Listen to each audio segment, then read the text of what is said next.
The Daytona 500 has a qualifying format unlike any other in the NASCAR Sprint Cup Series. To help any of you out there make sense of it, here is what's going to happen. On Sunday, 56 teams took qualifying times. 74-year-old James Harvey Hilton was slated to be the 57th, but when his car failed to make a practice lap, the 60 team was forced to withdraw. The remaining 56 teams qualified in this order. Pole sitter Martin Truex Jr. and second place Mark Martin will keep their starting spots this Sunday. The other 54 teams left to race for the Daytona 500's remaining 41 starting positions by competing in a pair of qualifying races called the Gatorade Duels. The Duels are a pair of 60-lap races held the Thursday before the Daytona 500. The starting lineup for each race is determined by Sunday's qualifying speeds. Up until recently, this meant splitting the field based on their qualifying rank. If this format were used today, these 28 drivers, ranked by odd numbers, including pole sitter Martin Truex Jr., would compete in the first 60-lap race, while the remaining 28 drivers, led by outside pole sitter Mark Martin, would compete in race 2. Today, the field is still split in half, though now the split is based both on their qualifying rank and where their team finished in last year's owners' points. Therefore, these 28 drivers, still led by Truex, will compete in the first 60-lap race. As under the old format, the finishing order of this race will set the inside line positions 3 through 39 for the Daytona 500. Pole sitter Martin Truex Jr. will start up front on Sunday no matter where he finishes in this race, but he will have to start in the back if he wrecks or has a mechanical failure. Even if that happens, Truex Jr. is still guaranteed a starting spot in the Daytona 500. These remaining 28 cars will then compete in race 2, led by outside pole sitter Mark Martin. The finishing order of this race will set the outside line positions 4 through 38 in the Daytona 500. Like Truex, Mark Martin will keep his second place starting spot no matter where he finishes, but he must also avoid the wrecks and any mechanical failures if he wants to stay there. He too will also race in the 500 even if something happens to his car. Now, the reason the duels were changed is because NASCAR uses what is known as the top 35 rule. Simply put, drivers who finished in the top 35 in last year's owners' points are locked in, or guaranteed a starting spot in the first 5 races of the season, including the Daytona 500. Because of the top 35 rule, these 35 teams, including Truex and Martin, will be guaranteed a starting spot in the Daytona 500 no matter where they finish in the duels. This includes a few new teams that acquired top 35 spots from teams that folded up in the offseason. For them, racing in the duels means competing for the best starting spot in the Daytona 500. 3 more cars driven by Bill Elliott, Travis Kvapil, and Tony Stewart are also guaranteed a spot in the 500 because in qualifying, they were the fastest 3 cars outside the top 35 in owners' points. They too can race for better starting spots in the 500, or if they want, can fall back on their speeds and start 40th, 41st, and 42nd.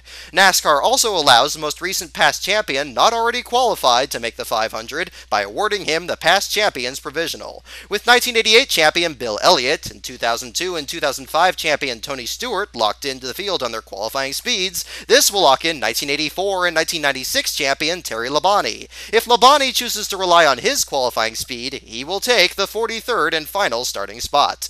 This means that right now, these 39 drivers are already locked into the field for this Sunday's Daytona 500. However, with the exception of Martin Truex Jr. and Mark Martin, we won't know where any of them will start until after both Gatorade Duel races are run. The Gatorade Duels also determine who will take the 4 remaining spots in Sunday's 43-car field. These 4 spots will go to 4 of these 17 drivers, known as the Go or Go Homers. These drivers are outside the top 35 and were not fast enough Sunday to lock themselves in on their qualifying speeds. Since they are not guaranteed a starting spot, they must race each other to be one of the top 2 finishing Go or Go Homers in their duel. If a driver fails to accomplish this when the checkered flag waves, he will be one of the 13 drivers who will miss the race. The top 2 finishing of these 7 Go or Go Homers from race 1 will take the first 2 spots, while the final pair will go to the top 2 of these 10 from race 2. As if the task of beating the other Go or Go Homers in a car that already struggled in qualifying was not hard enough for these 17 drivers, it actually gets worse. All these Go or Go Homers must do this while racing in the exact same duel races as the 39 drivers already locked in. Because of this, the Go or Go Homers are outnumbered by the locked-in drivers in both races, and the duels have historically played out like this. The fastest of the locked-in drivers, who already started at the front in their duel, race for the win among themselves. The remainder of the locked-in drivers, not wanting to take that chance, are still fast enough to keep up with the leaders. Usually, one Go or Go Homer fights his way into the top 10 and the 2 races merge, forcing the rest of the Go or Go Homers to race the locked-in drivers in order to catch up. The result is a rolling obstacle course for the Go or Go Homers to negotiate with the cautious desperation of an ambulance driver. Because of this, the Go or Go Homers must use strategy and sheer grit to get their ill-handling machines into the 500. If one or both of the top Go-Go homers are able to somehow stay in the lead draft, they can use this obstacle course to their advantage and get away from their competitors. However, since the Go-Go homers often struggle with the faster locked-in cars, each duel usually comes down to a battle over the final transfer spot, that is, where the second and third Go-Go homer battle door-to-door in the middle of the pack among several locked-in cars. As in this race from 2007, the battle usually comes down to the final corner. But unbelievably, even if the top two Go-Go homers accomplish this, it is still possible for both to miss the Daytona 500.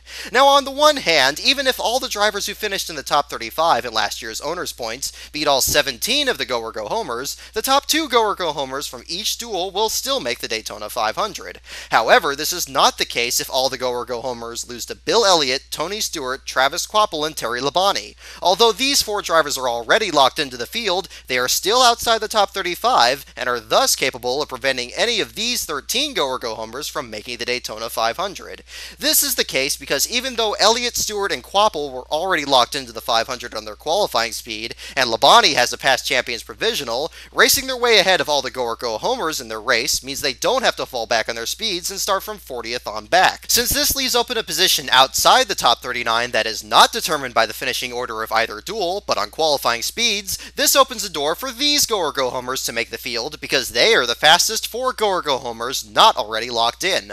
Scott Riggs is the fourth driver who can make the field this way because since Terry Labonte had the past champions provisional and all the other qualified past champions are already locked in, the 43rd spot is then left open to Riggs, the fourth fastest qualifier. Now, tracking the progress of these four drivers will be very difficult on Thursday because of how they are distributed between the two duels. Nemechek and Riggs, second and fourth fastest of their group, are in race 1, along with Bill Elliott, Tony Stewart, and Terry Labonte's locked-in cars. Right away, this means that at least one of these drivers will have to start 40th or worse because only the top two Go-Go homers can race their way into the top 39. This means that Riggs, the fourth fastest driver of this group, has a small but not impossible chance of making the field on his qualifying speed. Even more confusing is that even if Elliott, Stewart, or Labonte beat Nemechek and all 6 of the remaining Go-Go homers in race 1, this actually does nothing to lock Nemechek in, but will instead lock in Regan Smith from race 2 because he qualified faster than Nemechek on Sunday. Only if 2 of this locked-in trio beat all the Go-Go homers in race 1 will Nemechek, the second fastest, be able to make the 500 on his qualifying speed. Notice that even in this scenario, Regan Smith will still be locked in before he even rolls out onto the grid for race 2. Like Smith, Scott Riggs can still make the 500 through a similar quirk even if Smith and Nemechek make it in on speed. This is because race 2 includes the other locked-in car of Travis Kvapil, plus 10 more Go-Go homers, including Regan Smith. If Smith were not locked in after race 1, he would still be in a good position to make his way into the 500 as the fastest of the 17 not locked in. However, even if just Smith, or both Smith and Nemechek, were locked in after race 1, these 9 Go-Go homers will still compete for the final 2 starting spots in the Daytona 500 because, like Kvapil and the trio in race 1, Smith would then be able to take a starting spot from the top finishing of these 9 and give it to the next fastest car not locked in. Looking at this list, this seems to mean that Boris Said and AJ Allmendinger would be the 2 drivers who would transfer if 2 from Stewart, Elliott, and Labonte beat all 7 Go-Go homers in race 1, and if Kvapil and Smith beat all 9 Go-Go homers in race 2. But this is not the case. Since Scott Riggs was faster than Allmendinger in qualifying, this means that Boris Said and Scott Riggs would make the Daytona 500 if Kvapil and Smith beat all the remaining Go-Go homers in race 2. As with Regan Smith, it doesn't matter that Riggs raced in a separate duel. However, for Riggs to make the 500 this way, 2 of these 3 drivers would first have to have beaten all 7 of these Go-Go homers in race 1, and both Kvapil and Smith must beat all 9 of these Go-Go homers in race 2. Now, standing in the way of Smith, Nemechek, Said, and Riggs are these remaining 13 Go-Go homers. For them, the situation is simple but desperate. They are the slowest of the 17 Go-Go homers and cannot fall back on anything to make the 500. For these 5 Go-Go homers in race 1, this means beating as many of these drivers as possible, but especially Bill Elliott, Tony Stewart, Joe Nemechek, and Scott Riggs, the fastest 4 Go-Go homers in race 1. The Go-Go homers who fail to beat all of these drivers will not make the Daytona 500. In race 2, the desperation factor will be even greater, as these 8 Go-Go homers must work their hardest to beat as many of these drivers as possible, but especially Travis Kvapil, Regan Smith, and Boris Said, the fastest 3 Go-Go homers in that race. As in race 1, those who fail to do this will not make the Daytona 500. Hope you got all that.